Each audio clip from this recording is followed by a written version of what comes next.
name is Carola, and I'm e-biking around Europe for 1 year, visiting Christian churches from many different backgrounds to show what our Christian family looks like around the world. After 9 months of biking, I had taken a break from traveling and spent some time at home in Germany, but that break was now over. I decided to not go pick up my bike right away and followed an invitation by a friend from Ireland who I had met on this trip. We started the year out together on a young adults retreat in a beautiful house in the Irish countryside. I had such a great time, and it was a very surreal moment to be singing under the stars with friends I had just recently met. Once again, I was so grateful to be able to do this adventure with God. But then it was time to go pick up my bike in London and get back on the road again. I have to be honest, I'm not crazy excited to start back up again. I've just gotten really used to not having to worry about weather, about wind, not getting rained on and being cold every day.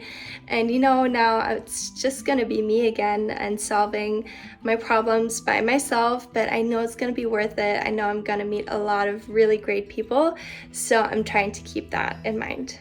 So I left London and took a train down to Plymouth, where I wanted to get on a ferry to Spain. The check-in was easy, but I had to wait in the cold for a long time. Fortunately, I met some really nice people who were on the same boat. She's freezing to death.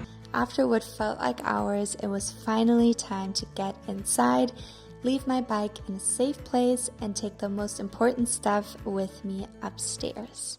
The trip would be 33 hours, so I decided to splurge on a room, especially because I wasn't completely healthy at this point, and the room was actually really nice.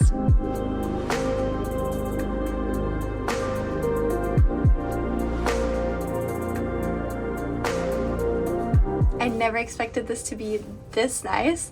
I have my own bathroom with a shower, so I think these 33 hours are gonna go by pretty fast. 3 hours later. Everything is moving right now, so the waves are really bad and I'm getting so dizzy. Other than feeling dizzy, I actually had a good time on the ferry. I was definitely the exception being by myself there, but I was used to that by then, and I even got some editing done.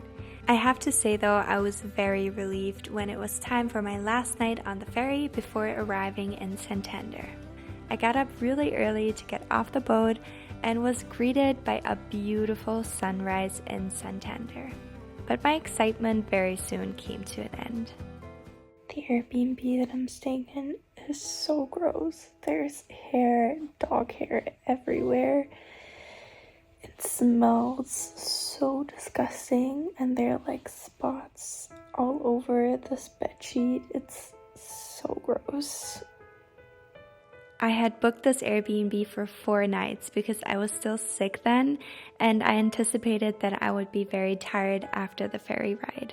But once again, a library came to my rescue, and I was able to spend the days there.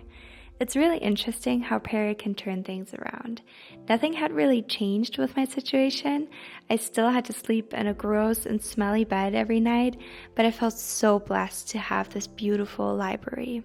I was still relieved though when it was time to move on.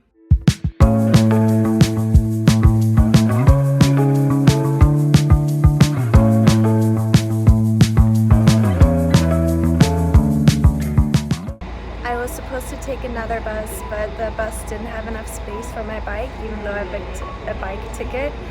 So now I have to wait for the next bus and hope that they have enough space for me. Luckily, the next bus took me with it. There was a really nice girl on the bus that warned me about a guy who was behaving a little strange, which once again showed me that most people are looking out for each other. After a long day of travel, I made it to Leon, and a big problem for me in Spain was that most places didn't have space to lock my bike inside. Luckily, I was now on the Camino where there are bike hostels, so I didn't have to worry about my bike getting stolen. I just got something to eat, and on my way back I was like, oh, this would be perfect if I had some more snacks, but everything is closed because by now it's like 9:30. And then right next to the door of my Airbnb, I saw that there's like snack machines, and now I have all these snacks. I feel so excited and so blessed. And also, by the way, the apartment smells so nice, like incredible, especially after the moldy last week. This is perfect. I'm so glad I had some time to rest there before I started the Camino. I had really hoped to have an easier start into my trip after my break, but this just goes to show again that just because you feel called to do something, that doesn't mean it will always be easy. What I have learned is to celebrate the small things and trust that there will always be a solution to any problem that is thrown my way. That is something I especially had to remember in the coming days, because what I had anticipated as a beautiful pilgrim experience on the Camino turned into my worst nightmare. So don't forget to subscribe to my channel. I publish videos every Thursday, and I hope you will tune in next week again.